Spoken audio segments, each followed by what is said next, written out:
নমস্কার বন্ধুরা, আমি মলি। তোমাদের সবাইকে স্বাগত জানাই আমাদের চ্যানেলের 1K সাবস্ক্রাইবার স্পেশালের প্রথম ব্লগে। আজ আমি, আমার স্বামী, আমাদের 11 মাসের ছেলে জগন্নাথ আর আমার শ্বশুর শাশুড়িকে নিয়ে দুর্গাপুর থেকে দীঘা ঘুরতে এসেছি। আমরা ডোর টু ডোর এসি গাড়ি ভাড়া করে 6 জুন রওনা দিয়েছিলাম। সত্যি বলতে কি, এই গরমে এত ছোট বাচ্চাকে নিয়ে দীঘা যাওয়া আমাদের জন্য একটা বড় এক্সপেরিমেন্ট ছিল। আমরা দেখতে চেয়েছিলাম বেবিকে নিয়ে দূরে ট্যুর করা কতটা সম্ভব। এই ব্লগে হয়তো খুব বেশি ভিডিও ফুটেজ পাবেন না, কারণ অনেক জায়গায় ভিডিও বা ফোন ব্যবহার করতে দেওয়া হয়নি। তার উপর প্রচণ্ড গরমে আমাদের ছেলে বারবার কাঁদছিল, তাই অনেক সময় ভিডিও করার বদলে ওকে সামলাতেই ব্যস্ত ছিলাম। তাই কিছু ক্লিপ গাড়ি থেকে তোলা আর বাকিটা ছবি দিয়ে আপনাদের পুরো অভিজ্ঞতা শেয়ার করছি। আমাদের এই ট্রিপে সবচেয়ে বড় ভুল ছিল আগে থেকে হোটেল বুক না করা। তখন সামার ভ্যাকেশন চলছিল আর 6 জুন দীঘায় পর্যটকদের ভিড় ছিল চোখে পড়ার মতো। এর মধ্যেও আমার শ্বশুরমশাই কিন্তু পুরো ফুর্তির মুডে। তিনি বললেন, দীঘায় রুম না পেলে চল পুরী চলে যাও। শেষ পর্যন্ত গাড়িতে ঘুরে না পেয়ে হেঁটে খোঁজার পর একটা হোটেল রুম পেলাম।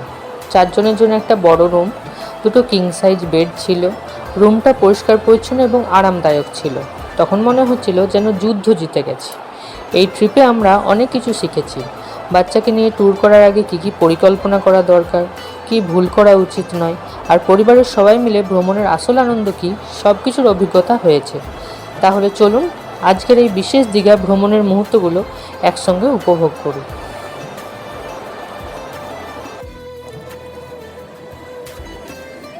বিকেল প্রায় 5:30টায় অবশেষে আমরা হোটেলে রুম পেলাম। রুমে পৌঁছে সবাই যেন একটু স্বস্তির নিঃশ্বাস ফেললাম। তারপর ফ্রেশ হয়ে জিনিসপত্র গুছিয়ে রাখলাম। জগন্নাথকে খাওয়ালাম আর একটু বিশ্রাম নেওয়ার চেষ্টা করলাম। তবে ঘুম আর কারো কপালে ছিল না, কারণ আমাদের ছোট্ট জগন্নাথ তখন পুরো জেগে।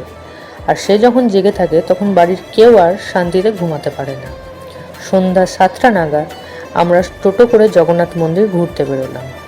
প্রচণ্ড ভিড় থাকায় আমাদের গাড়ি ভিতরে যেতে পারেনি, তাই স্থানীয় টোটো ড্রাইভারের সাহায্য নিলাম। উনি শর্টকাট রাস্তা দিয়ে খুব দ্রুত আমাদের মন্দিরের কাছে পৌঁছে দিলেন। মন্দিরে মানুষের ভিড়, গরম আর কোলাহল সব কিছুর মধ্যেও জগন্নাথ খুব আনন্দ করছিল। চারিদিকে তাকিয়ে সব কিছু দেখছিল, কিন্তু কিছুক্ষণ পরেই ওর ঘুম পেয়ে গেল আর শুরু হলো কান্না। আমাদের তখন অবস্থা এমন যে কোন দিক দিয়ে বেরোবো সেটাই বুঝতে পারছিলাম না। অনেকটা পথ হেঁটে অবশেষে এক্সিট গেট খুঁজে পেলাম। তারপরে টোটোতে উঠতেই জগন্নাথ দুধ খেতে খেতে ঘুমিয়ে পড়ল। ওকে শান্তিতে ঘুমোতে দেখে আমরা ঠিক করলাম সমুদ্র সৈকতের দিকে একটু ঘুরবো আর কিছু শপিংও করব।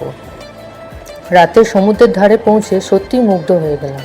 ঠান্ডা হাওয়া, ঢেউয়ের শব্দ আর আলোকিত সৈকত এত সুন্দর লাগছিল যে হোটেলে ফিরতে একদম মন চাইছিল না।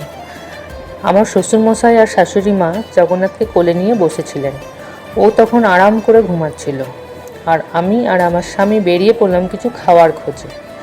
অনেকটা ঘোরার পর একটা ফুচকার দোকান পেলাম, কিন্তু সেখানে এত ভিড় ছিল যে লাইনে দাঁড়ানোর সাহসই হলো না। শেষমেশ 50 টাকা প্লেটের 3 প্লেট মোমো কিনে নিয়ে এলাম। তারপর সবাই মিলে সমুদ্রের ধারে বসে মোমো খেলাম। সেই মুহূর্তটা সত্যিই খুব সুন্দর ছিল। পরে আমি আর আমার শাশুড়ি মা আইসক্রিমও খেলাম। শপিংয়ের মধ্যে আমি 2 জোড়া কানের দুল, 2টো ধূপদানি আর কয়েকটা লেডিস হ্যান্ডব্যাগ কিনলাম। এভাবেই আমাদের দীঘার প্রথম দিনের শেষ হলো। পরিবারের সঙ্গে কাটানো ছোট ছোট মুহূর্তগুলো আমাদের এই ভ্রমণকে স্মরণীয় করে রেখেছে।